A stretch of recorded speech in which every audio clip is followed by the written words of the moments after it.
The spaceport was alive with noise and light, filled with beings from worlds he had no names for, but to him it was only a reminder of his misfortune.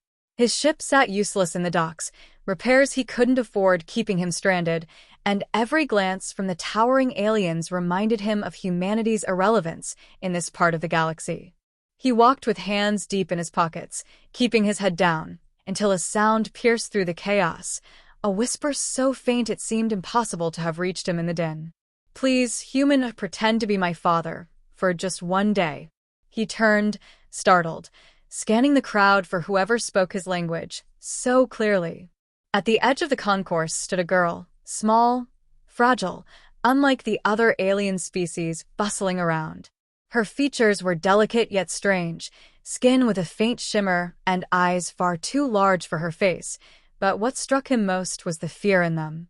She clutched a pendant tight against her chest, as if it were the only thing anchoring her in the world. When he approached, she whispered again, trembling, "Just for one day. Please." He hesitated. He wasn't anyone's father. He wasn't even sure if he'd see home again. But something in her voice pierced through his cynicism. The spaceport swallowed the lonely with indifference, and he knew the cold weight of being overlooked. He crouched down and nodded, forcing a smile that felt awkward but genuine. "All right, kid. Just for a day." The change was immediate. Her shoulders eased, her grip on the pendant loosened, and she slipped her small hand into his. The simple trust in the gesture caught him off guard. They began to walk together, the crowd parting around them as though the illusion of family made them invisible to scrutiny. She mimicked his stride, trying to match his pace, occasionally glancing up at him as though afraid he might vanish. He asked her name, but she only shook her head. She didn't want to share it, not yet. Instead, she asked him questions about Earth, about fathers, about what it meant to care for someone. He answered as best he could, telling her about fishing trips with his own father, about the little rituals of family dinners, about the way a parent worries even when a child doesn't understand. She listened with a quiet intensity, as if every word mattered more than anything else happening around them. They passed through merchant rows, neon lights flashing promises of goods and pleasures he couldn't afford. She stopped to look at a vendor's display of sweets, her eyes wide, and though his credit was thin, he bought her a piece. She bit into it with such delight that he almost laughed, the sound rusty in his chest from disuse. She clung to him when larger creatures brushed too close, and he found himself standing taller, shielding her with his body, though he had no weapon, no power. As the day unfolded, he noticed shadows that seemed to linger. Figures watching them from balconies or the edges of stalls. He dismissed it at first. Spaceports were filled with voyeurs and thieves, but the feeling stayed. Every time she held his hand tighter, he sensed they were not as invisible as he thought. When she grew tired, he carried her, her head resting against his shoulder. She felt impossibly light, like she hadn't eaten enough in weeks. He murmured stories to keep her calm, tales of human explorers braving the unknown, of children who found their way home. For a moment, he forgot the bargain was only for a single day. He wasn't pretending anymore. The role felt real, natural, as though some forgotten part of himself had been waiting for this. Near sunset, when the station lights dimmed to simulate evening, she looked up at him with solemn eyes and asked a question that cut deeper than the rest. "Would you still protect me if it cost you everything?" He didn't pause. He didn't weigh the risks, didn't think about his broken ship, his dwindling credits, or the dangers that stalked her. The answer was out before he knew he'd spoken it. "Yes. Always." Her small smile held both relief and sorrow, as though she had been waiting for that answer all along. Somewhere in the shadows, unseen by him, the watchers exchanged glances, their judgment forming silently. The human had no idea that a trial had begun the moment he took her hand. To him, it was just a promise made to a lonely child. But promises have weight, and in that simple vow, the fate of both their worlds had begun to shift. Morning in the station felt different with her beside him. Where he would have walked aimlessly, waiting for hours to blur together, he now had a purpose, making the girl feel safe. She clung to his hand as if the crowd might swallow her whole, if she let go. He spoke softly, pointing out things around them. The flickering banners, the humming stalls, the strange smells of alien spices, trying to distract her from the stairs. She listened intently, eyes wide, storing every detail like each word mattered. They stopped at a food vendor where the scents were almost overwhelming. She stared at the trays with an eagerness that betrayed her hunger, but when the merchant sneered and waved them away, muttering about vagrants, the man stood his ground. He didn't shout or threaten. He simply placed his few credits on the counter and demanded the same respect any paying customer deserved. The merchant hesitated under his steady gaze, then begrudgingly served them. He handed the girl her portion with a small grin, and the joy on her face made the sour exchange worth every coin. She asked endless questions while they ate, her voice quiet but persistent. Why do humans value stories? Why do they keep pictures of family? Why do they sing to children at night? He answered honestly, sometimes fumbling, but never dismissing her curiosity. To her, these answers weren't idle talk. They were lessons, measurements of who he was. He began to notice the way she would tilt her head after each reply, as though silently recording his responses against some invisible standard. Later, as they walked through a crowded market, a group of older alien youths blocked their path. They mocked the girl's small size, reaching to snatch her pendant. Instinct drove him forward before thought caught up. He stepped between them and her, his voice sharp, his stance unyielding. He didn't strike or escalate, but his presence radiated a warning that even the bullies understood. They backed off with jeers, but they didn't return. The girl's trembling stopped once his hand rested on her shoulder, and for the first time, she smiled without hesitation. The hours passed with small trials disguised as ordinary moments. She tripped, and he caught her before she hit the ground. She asked for a story about Earth, and he told her about running through fields as a child, about the scent of rain on soil, about stars seen from a quiet hill instead of through station glass. She listened with tears glimmering in her strange eyes, whispering that she wished she could see it all. When fatigue pulled at her, he carried her again, though his muscles ached. She leaned against him, murmuring a soft word that sounded like "Dad," almost too quiet to hear. He felt a tug in his chest at the sound, something both unfamiliar and deeply right. The role he had promised for a single day was becoming less of a mask and more of a truth he wanted to hold on to. As the artificial lights dimmed toward evening, she grew unusually quiet. Her gaze kept darting to the shadows above, the balconies where figures seemed to lurk. He asked what troubled her, but she shook her head. Finally, with a voice heavy with meaning, she asked the question that silenced him. Would you still protect me if others turned against you? If it meant losing everything? There was no hesitation in him. He tightened his hold on her small hand and said the words as if they were carved into his bones. Yes. No matter what. She studied him carefully, her expression unreadable. The silence stretched until at last she gave a small nod, her lips curling into a faint smile that carried both gratitude and sorrow. He didn't know it, but that single answer sealed something far greater than the promise of a pretend day. Somewhere unseen, eyes watched closely, recording every moment.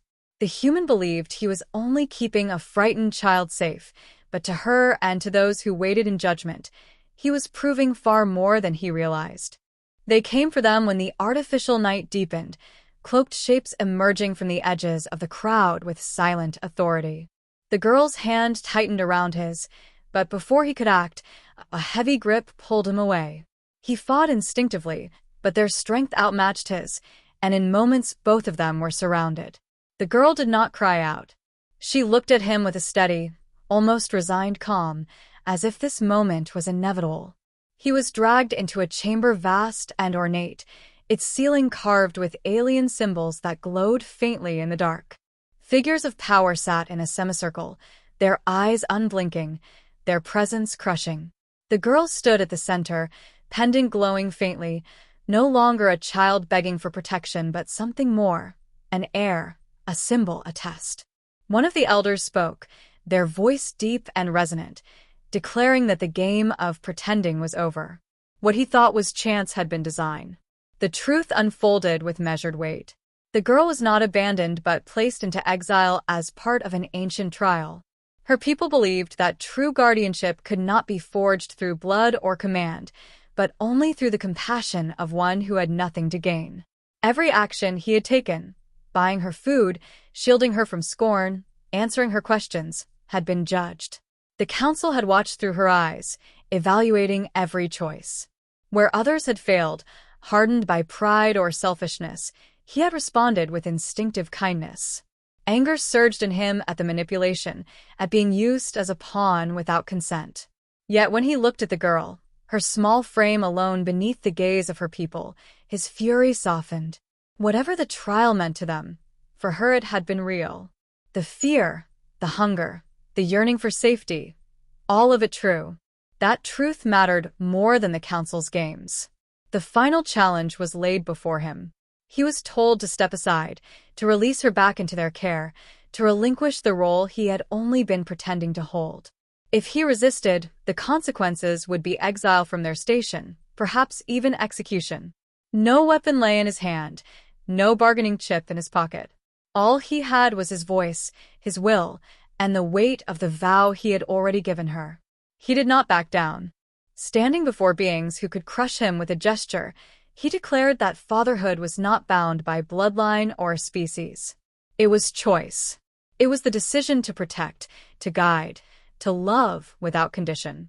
He told them he had nothing, no wealth, no power, no standing, but he would still give everything for her safety, even if it ended him. Guards advanced, their movements deliberate, meant to intimidate. He did not move aside.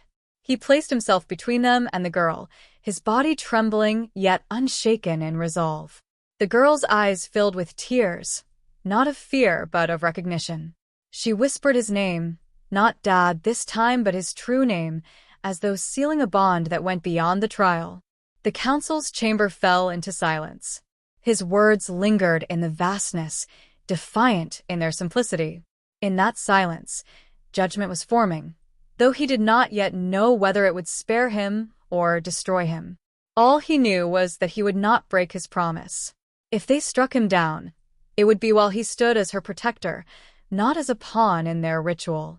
For the first time since arriving in that station, he felt clarity. His life, his failures, his exile from the future he had wanted, all of it had led to this moment. The trial was theirs, but the choice was his. And he had already chosen. The silence stretched long, broken only by the hum of the chamber's glowing sigils. Then one of the elders rose, their voice carrying a weight that silenced even the guards. They declared that the human had done what no other species had managed in generations. Where others calculated gain, sought glory, or abandoned the child when pressure mounted, he had stood without hesitation, driven by nothing more than love freely given. The girl stepped forward, tears still on her cheeks, but her face shone with pride. She called him father not as part of a trial, not as a plea, but as truth. The word echoed in the chamber like a verdict already decided. The council shifted, murmurs flowing through the ranks, and finally consensus formed. The human was no longer an outsider, no longer irrelevant in their eyes.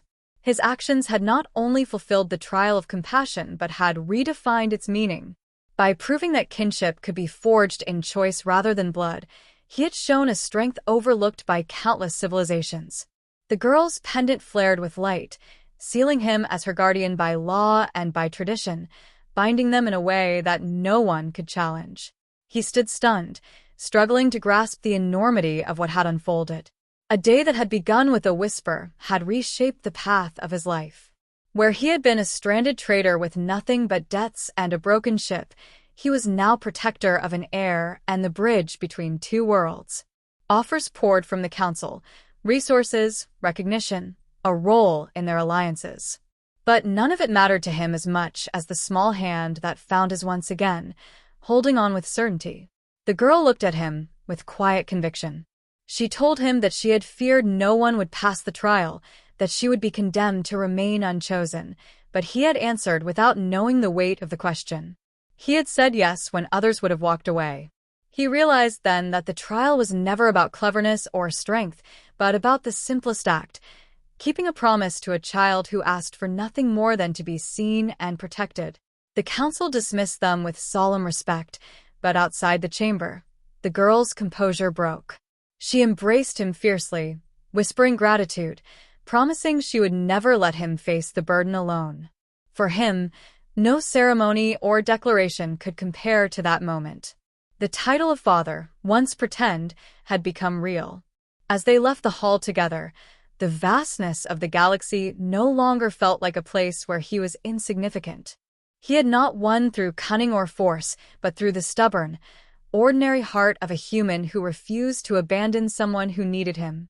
In the histories of her people, his name would be recorded as the first human to pass their sacred trial, the one who changed the course of an empire. To him, it was simpler.